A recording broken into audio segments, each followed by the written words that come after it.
chercher David. C'est ton temps. Il est entré chez le roi. Lui qui était inconnu, un homme qui ne connaissait pas les parfums. Il ne connaissait jamais les parfums. Il sentait l'odeur de bête. On est allé les ramasser parce qu'il avait un talent. Les talents que tu as, ça peut t'amener loin. Mais sort de la prison, il utilise ses talents. Je ne sais pas si vous comprenez cela. Et vous allez révolutionner le monde. Je me rappelle quand Osborne est venu au Congo, il a dit il est temps que vous puissiez aussi aller maintenant chez nous pour apporter l'évangile. Et moi un jour j'étais en train de prêcher. Dieu m'a donné une parole de connaissance. Il y avait un monsieur qui a fait 40 ans, un papa québécois. Il était dans la salle.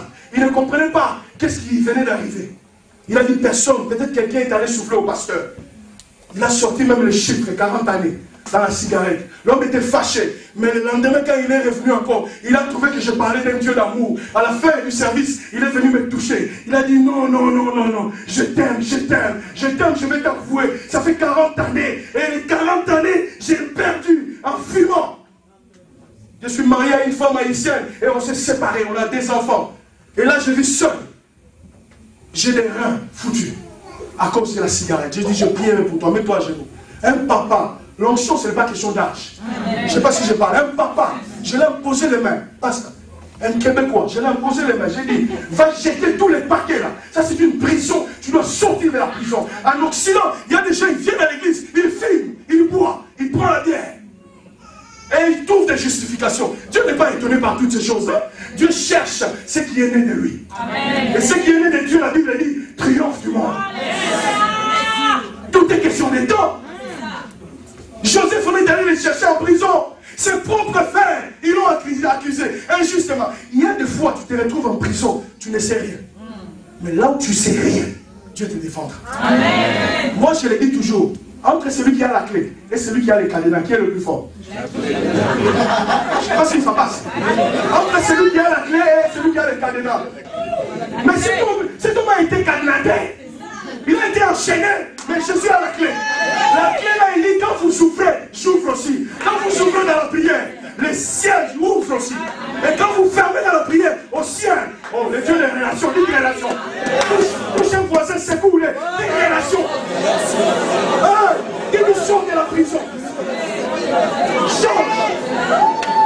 Dieu a dit ceci, ta postérité envahira les nations. Dieu ne vous a pas amené là pour rester comme ça. Il y aura un temps où Dieu va vous étonner. Israël était étonné. Le Dieu de l'alliance, dites alliance. Je vais vous donner le condensé de tout. Il est le Dieu de l'alliance. Ça va faire l'alliance avec Dieu. Pas avec les gens. Non, non, ça déçoit. C'est fragile les alliances entre les hommes. Même moi, j'ai participé à un mariage. On a béni un mariage 6 mois après c'était brisé. Parce que les gens ne se connaissaient pas bien. Mais je parle de l'alliance véritable. La grâce, l'alliance souveraine. L'alliance que Dieu a traitée avec Abraham. L'alliance abrahamique que Dieu a fait avec lui. Il a dit à Abraham, quitte ton pays, ta patrie. C'est ça le salut. Vers les lieux que je te montrerai. Et je ferai de toi, Noéla, une grande nation. Ceux qui te béniront seront bénis. Automatiquement, pasteur Noéla, s'il y a des gens dans cette église, s'ils te bénissent, la bénédiction couche sur eux. S'ils vont te maudire, automatiquement ils sont maudits. C'est pour cela, soyez en relation avec l'homme de Dieu. Soyez en relation. Quand la relation est bonne, tu es béni. Moi, je vais vous dire, j'ai connu une soeur, on est allé prêcher, je ne vais pas citer le nom, un homme connu chez nous. Sa fille est venue. On a prié pour cette fille. Vous savez travailler où? Avec Kabila. Un jour, un dimanche, elle dit, je veux trouver quelqu'un ici qui connaît au moins l'informatique. Et je vais l'amener à l'ambassade du Portugal. Pour qu'elle puisse travailler. Ma femme a dit, il y a une telle soeur, la soeur Jenny.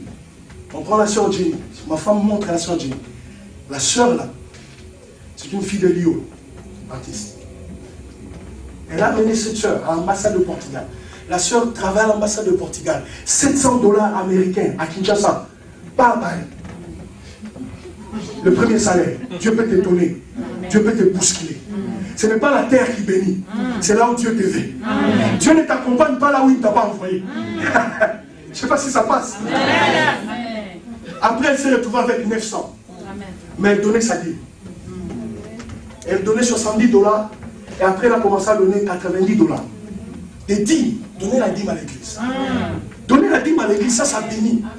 Vous savez, on parle du roi Salomon. Il avait appris à côté de son père. Il a dit, on doit sortir de la prison des coutumes. David avait appris que Dieu peut ramasser quelqu'un de la poussière. Et il m'a élevé en Israël. Si vous lisez les derniers livres de Chroniques, vous voyez, David offre l'offrande volontairement. Il donne à Dieu. Il avait cette sémence en lui.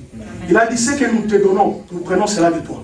C'est toi qui nous as donné. Et nous sommes reconnaissants. Soyez reconnaissants à Dieu. Et si vous entrez dans le 2e chapitre, vous allez voir, les Chroniques, vous allez voir son fils, Salomon, qui donne l'offrande de 1000 holocaustes pour sortir de sa prison. Et c'est quand les 1000 holocaustes ont pris feu, le fumée montait, le Dieu des relations est descendu. Il a dit à Salomon, maintenant demande ce que tu veux que je te donne. Mais tout n'a pas commencé là. C'était d'abord les 1000 holocaustes. Les gens ils parlent seulement, il avait demandé à Dieu la sagesse, pas à Noël. C'était pas la sagesse, il fallait provoquer Dieu. Il fallait que Dieu s'arrête. Je ne sais pas si les gens comprennent. Abraham a arrêté Dieu. Abraham a arrêté Dieu. Dieu était en train de passer. Abraham avait déjà déconné, Ismaël était venu. Mais ce jour-là, chaîne de Mamré, Abraham était là, il a vu 3 hommes qui passaient. Et Abraham a arrêté Dieu ce jour-là. Dieu parlait, il y avait un ange qui s'est présenté comme l'ange de l'Éternel. Il était incarné. Abraham a dit non, attendez, je vais chercher la farine, un chevreau, je vais apprêter, je vous amène le vide pour manger. Il est allé chercher, Dieu attendait Bastanola. Dieu attendait de manger. Quand Abraham est arrivé, je sais pas si ça passe. Dieu attendait. Dieu portait l'ennemi. Le cortège de Dieu s'est arrêté chez toi. Alléluia. C'était à Montréal, ça Abraham arrive avec la nourriture. Dieu mange. Et il est plein. Après Dieu finit lui dit, l'année prochaine.